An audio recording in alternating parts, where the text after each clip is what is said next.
자, 이렇게 유언장을 작성하고 3년 뒤 세상을 떠난 홍 씨. 하지만 홍 씨가 작성한 유언장은 자녀들의 소송에 의해 무효 판결을 받았는데요. 자, 도대체 무엇이 문제였던 걸까요? 제가 볼 때는 법무사나 변호사의 공증이 안 돼 있고 큰 재산이 아니더라도 삶을 마감하기 전에 유언장을 남겨놓는 분들 많으실 텐데요. 자, 그런데 자칫하다가는 생애 마지막 나의 말, 그 유언이 무효가 될 수도 있습니다. 아유. 2008년 홍 씨는 건강이 악화되자 자필로 유언장을 작성했는데요. 나 홍길동은 다음과 같이 유언한다. 내 소유의 아파트를 나의 장남 홍아무개에게 금융자산 중 50억 원은 장학재단에 기부한다. 2008년 5월 2일 홍길동 친서 날인. 자, 이렇게 유언장을 작성하고 3년 뒤 세상을 떠난 홍 씨. 하지만 홍 씨가 작성한 유언장은 자녀들의 소송에 의해 무효 판결을 받았는데요. 자, 도대체 무엇이 문제였던 걸까요? 제가 볼 때는 법무사나 변호사의 공증이 안 돼 있고 또 하나는 내 소유의 아파트가 특정이 안 돼요. 저게 주소가 있어야 돼, 주소가. 유언에다가 그걸 다 집원까지 써야 됩니까? 그게 재산의 정확한 그거니까. 자, 일단 법적으로 인정되는 유언에는 자필 증서, 또 녹음, 공정 증서, 또 비밀 증서, 구수 증서 이렇게 5가지 방식이 있는데요. 자필 증서도 형식을 온전히 갖췄다면은 법적 효력을 갖습니다. 아, 공증 안 받아도 됩니까? 그렇습니다. 오. 그렇다면 이게 대체 뭐가 문제였느냐? 대한법률구조공단에서 제시하는 자필 증서에 의한 유언 증서 예시를 보여드립니다. 이게 양식이 있구나. 네, 양식이 있어요. 요 형식을 따라야지만 유언장이 법적 효력을 갖게 되는 겁니다. 자필로 써도. 그렇습니다. 자필 증서에는 필수 기재사항 5가지가 있어요. 바로 유언 내용과 또 유언을 작성한 연월일, 또 유언자의 성명 날인과 함께 중요한 것, 유언자의 주소를 기재해야 됩니다. 그런데 이 유언자의 주소가 빠져 있었던 겁니다. 그래서 저 유언장이 법적 효력을 갖추지 못하고 무효 판결을 받게 된 건데요. 유언장이 효력을 갖추기 위해서는 필수 기재사항을 반드시 작성을 해야 되고요. 유언 내용도 예를 들어서 뭐 서울시 뭐 상암 뭐 몇 번지 뭐 몇 호 이렇게 아파트를 나의 장남 홍아무개에 준다라고 좀 더 구체적으로 좀 정확하게 적는 게 확실하다고 합니다. 자필 증서 유언은요, 앞서 말씀드린 형식에 맞춰서 기재사항을 모두 작성했을 때 공증을 받지 않아도 유효한 겁니다. 그러니까 만약에 주소 뺐는데 공증을 받았다. 이러면 또 얘기가 달라질 수 있는 거죠. 네네.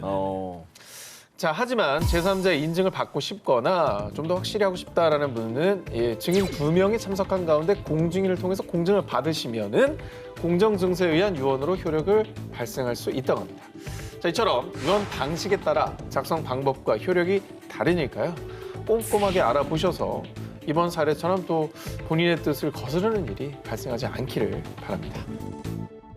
자, 이번은요, 부모가 자녀들을 너무 사랑해서 혹은 자녀들의 효심이 너무 지극해서 자칫 범법자가 될 수 있는 사례를 준비해봤습니다. 자, 지난해 국내 한 온라인 커뮤니티에서 논란을 불러온 글입니다. 갑자기 통장에 7천만 원이 입금이 됐더라고요. 아버지가 잘못 보내신 줄 알았는데 전화 드렸더니 생일 선물이라고 하셨어요. 시험 기간이라 우울했는데 기분이 너무 좋더라고요. 아빠가 생일 선물로 7천 주심이란 제목으로 글을 게시한 작성자는요, 이 7천만 원이 입금된 이 통장 입출금 내역도 이렇게 공개를 했습니다. 이 글을 본 한 누리꾼은요, 7천만 원 받으면 증여세 내야 되는 거 아닌가요? 증여세 안 내면 신고할 겁니다. 이런 댓글을 달았습니다. 정 기자님도 부모님께 뭐 해드렸다 이런 얘기 많이 하잖아요. 네네. 한번 볼까요? 왜냐면 통 크게 해드린 게 없으니까. 저런 것들이 무서워서 아무것도 해드린 게 없어요. 얼마 이상부터 내야 되는지 정확한 기준 모르거든요. 자, 일단요, 아무리 가족이라고 하더라도 일정 금액 이상의 거액이 오갈 경우에는 증여세를 내야 합니다. 우선 이 부모 또 조부모와 같은 직계 존비속으로부터 성인이 재산을 증여받는 경우 10년간 합산 5천만 원. 자, 미성년자는 10년간 합산 2천만 원까지 증여세가 면제됩니다. 자, 그래서 앞서 소개해드린 이 7천만 원을 증여받은 그 작성자가 대학생, 성인이라면 5천만 원을 제외한 2천만 원에 대한 증여세를 내야 되는 겁니다. 참고로 이 증여 신고는 증여가 이루어진 달 말일부터 3개월 이내에 해야 되기 때문에 글 작성자도 댓글을 통해 증여세를 납부할 예정이라고 밝혔습니다. 근데 단순히 증여가 아니라 부모님께서 빌려주신 거다. 나중에 갚을 거다라고도 할 수 있는 거 아닙니까? 가족끼리 돈을 빌릴 때에도 세법에서는 적정 이자율 연 4.6%를 적용. 이보다 적게 받은 이자는 증여로 보아서 이 증여세를 내야 됩니다. 허허. 자, 그리고 반대로 자녀가 부모님께 돈을 드려도 기준이 똑같습니다. 오늘 이제 알게 되셨으니까 참고하셔서 추후 문제가 생기는 일이 없기를 바랍니다. 평생을 함께하기로 약속했던 배우자의 배신. 너무나 상처받고 피가 거꾸로 솟을 일인데요. 자, 그런데요. 배우자의 외도가 의심된다고 하더라도 지켜야 할 선이 있다고 합니다. 2018년 7월 A씨는 남편 B씨의 외도를 의심, 증거를 찾기 위해 남편의 휴대폰을 몰래 확인했습니다. 남편의 휴대폰 잠금을 풀어서 메신저를 확인한 결과 자기야, 우리 이번 주말에 여행 가는 거 맞지? 아니 당연하지. 와이프한테는 출장 간다고 거짓말했어. 빨리 우리 자기 보고 싶다. 사랑해. 충격을 받은 A씨는 남편이 다른 여성과 주고받은 메신저 대화창을 캡처해 자신의 휴대폰으로 전송했습니다. 대박이네요. 네. 대박이죠. 제대로 이게 걸렸네. 근데 비밀, 너무 열받지만 증거가 안 됩니다. 통신 비밀 뭐 이런 법 있잖아. 네. 그런데 말입니다. 얼마 뒤 고소를 당한 사람은 남편 B씨가 아닌 A씨였습니다.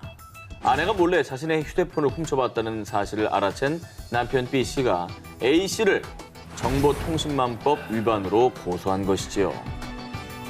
정보통신망법은 누구든지 정당한 접근 권한 없이 또는 허용된 접근 권한을 넘어 정보통신망에 침입해서는 아니 된다라고 규정하고 있습니다. 이에 남편 B씨 측은 본인의 동의 없이 휴대폰 잠금을 해제한 아내 A씨의 행위가 정당한 권한 없이 정보통신망에 침입한 행위라고 주장을 한 것이죠. 아휴, 진짜 뭐야. 하지만 A씨 측 변호인은 피고인의 행동은 외도를 한 남편이 잘못을 시인하게 만들어 가정의 행복을 지키기 위함이었습니다. 정보통신망법에 위반되는 행위였지만 실질적으로 위법이 아니라고 인정할 만한 특별한 사유가 있다고 주장했는데요. 그러나 법원은 이 주장을 받아들이지 않았습니다. 범죄 수사 등 필요한 경우에 한해 수사기관만이 전자정보를 수집할 수 있다는 게 이유였습니다. 다만 법원은 A씨가 초범이고 A씨와 피해자가 부부인 점, 또 범행에 이르게 된 경위 등을 참작해 벌금 100만 원을 선고했습니다. 이 사건처럼 배우자의 외도를 의심해 휴대폰을 몰래 보는 것뿐 아니라 배우자의 차나 사무실에 녹음 장치를 부착, 대화 내용을 녹취하는 행위도 역시나 불법입니다.